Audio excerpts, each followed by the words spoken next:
and welcome back again to my YouTube channel. So for today's video, isang platform na naman ito na ibabahagi ko sa inyo na nadaanan ko sa Facebook.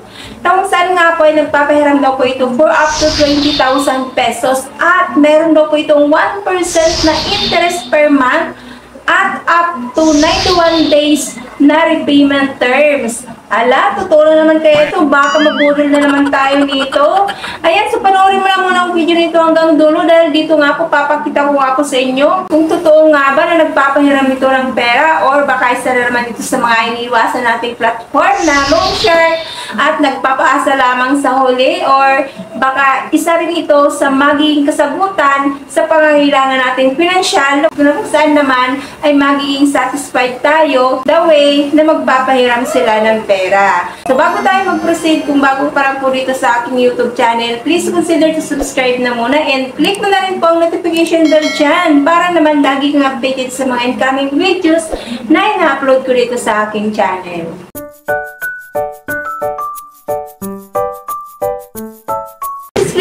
Hindi po ako dito promoter at hindi rin po ako ahente ng platform na babanggitin ko sa video na ito. Ako ay katulad nyo rin po lamang na naghahanap rin lang ng mahiraman ng pera online. So nakadepende pa rin po yan sa inyo or decision nyo na po yan kung still at the end of this video ay susubukan nyo rin utangan or hindi. Ang tinutukoy ko nga po na platform na ito ay si OK Peso. So not searchable na po yan siya dyan sa Google Play Store ngayon. Dahil nga po nakita ko siya habang ako ay nag-scroll or nag-browse using Facebook. And dahil nga po na-curious po ako dito dahil ngayon ko lang po ulit siya nasilayan. Naisipan ko nga po na-apply nito ngayon dahil nga baka naman sakali is ma-approve na ako dito at maganda na rin yung sistema ng pagpapautang nila dito.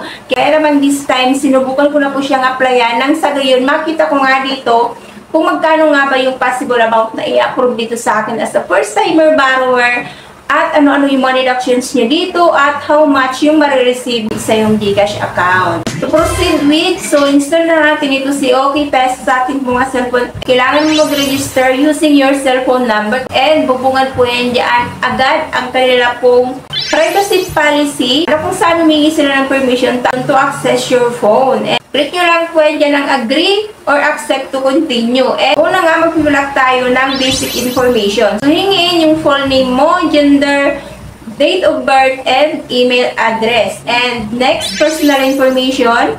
So current address, detailed address, religion, marital status, and housing status. And third nga po is emergency contact. So dito, tatlo lamang po na contact list ang hinihingi nila. So dito mga lalams ko, so yung mga kapag-anak o yung mga kasamahan nyo na lamang po sa bahay ang gawin yung contact list para naman mabilis nyo namumonitor kung sino-sino yung mga possible caller and texter na possible na tatawag sa kanila in case na hanapin po kayo. Hingiin full name, relationship, and then yung mobile number. Next nga po ay ID information. So dito, allowed naman nila ay UMID ID, driver's license, SSS ID, passport ID, postal ID, PRC ID, and national ID. Next nga po ay loan details na kaagad. Your file have been submitted for review. You will need to complete this step before the loan application takes effect.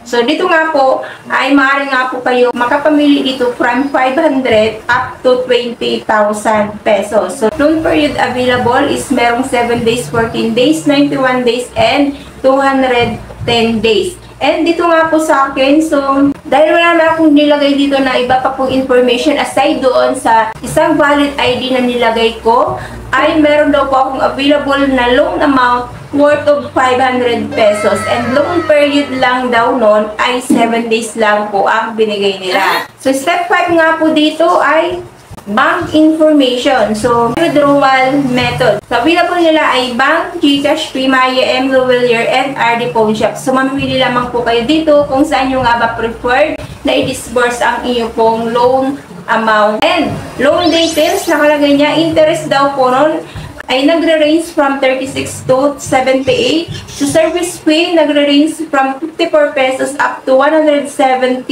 And channel fee daw po ay 35 pesos. So, total fee or total deductions na binawas doon sa loan approval nila na 500 ay umabot po ng 230. And amount to be received nagre-range from 270 to 375. So ayun, pinakita na po nila kaagad kung magkano nga ba yung na-approve dito sa akin at kung ano-ano yung mga deductions at magkano yung marireceive ko sa aking GCash account. So hindi ko naman nila-expect na ma-approve nila ako dito.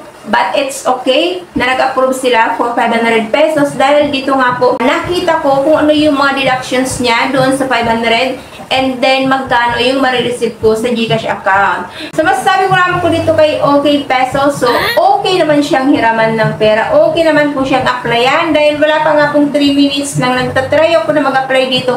Ayun, nandun na kaagad sa approval ng loan.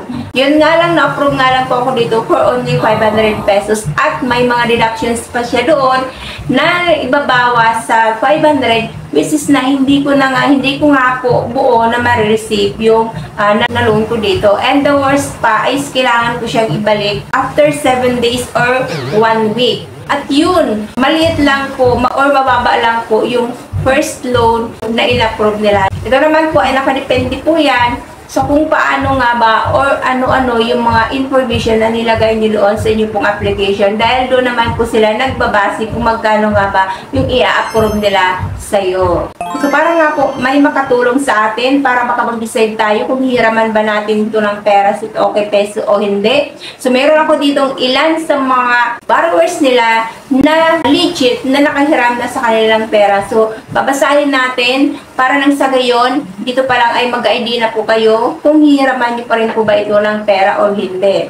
So sabi nga niya po dito, nakapag-loan nga daw po siya dito kay OK Peso. So ang nakuha niya nga daw po na pera ay 4,622 lang. Pero ang babayaran niya daw ay 7,531 for 7 days. And dito nga daw po ay once na ma-overdue ka na nga daw po dito, ay panay na nga daw ang text at tawag ng kanila pong ahente. So hindi na daw po siya dito tilantanan ng text and tawag. And meron pa, sabi dito, grabe sila mga pag-text sa akin. Hindi lang po ako nakabayad ng loan. Sobra-sobra pananakit nila sa akin. Halos atakin na ako, depression at anxiety ko. Hindi ako nakabayad, gawa nang nawalan din ako ng trabaho. Papatayin daw nila pamilya ko. Bangkay na raw ako aabutan ng pamilya ko. Sobrang worst mga text nila sa amin. Meron pa, si OK Peso daw ay magaling mag-blackmail. Dami ko na-receive na text dyan, nanakot at nagmumura.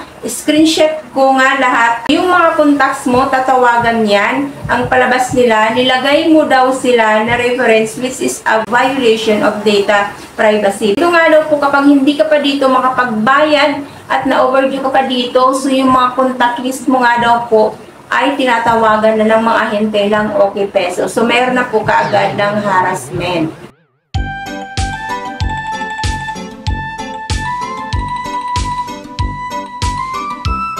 So, ayun na po mga labis ko. So, pag-isipan nyo or kung sadya nga ba nahihiraman nyo ito ng pera si OK Peso. Dahil dito, may mga proof na po yan. May ng mga previous borrower nila na kung saan ay nakapag-experience sila dito ng harassment mula dito kay OK Peso. So, pag-isipan nyo, aralin kung sadya nga ba, nahihiraman nyo pa rin po ito ng pera si OK Peso. So, lagi po natin dito pinapaalala, kung may mga kamag-anak or may mga kaibigan ka naman na magtitiwala sa iyo na magpapahiram sa iyo ng pera, i-preferred na lang po natin na sa kanila na lamang po lumapit instead dito po sa mga online platform dahil dito nga po ay panigurado po yan dyan na may mga harassment at may mga pananakot mula sa mga ahente that moment nga po na hindi po kayo dito nakapagbayad on time. Pag-isipan nyo dahil nga po ang pagsisisi ay laging nasa bandang huli. So, ayun po muna mga lalabs ko. So, sana nakatulong ang video na ito. Thank you for tuning in for na mga lalabs. So, God bless po. Bye-bye hanggang sa muli.